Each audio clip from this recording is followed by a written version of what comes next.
আজকে সত্যি সত্যি ভাবছিলাম সবাই সবকিছু বলে দিন, কিন্তু যখন জানতে পারলাম আপনার একটা নিষ্পাপ অনাগত শিশু হইতেছে, তখন আর সবকিছু কেমন জানি বদলায় গেল।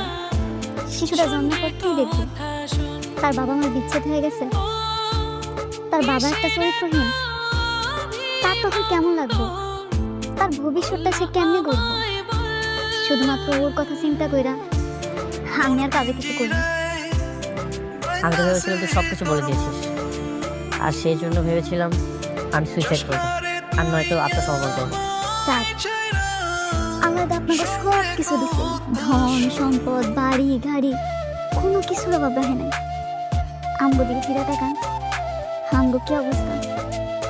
আল্লাহ আপনার এত ভালোবাসার পরও আপনি এরকম বেইমানি করলেন, আপনি খারাপ পথে গেলেন। আপনি কি একবারও ভাবেন নাই আপনার মরতে হইব?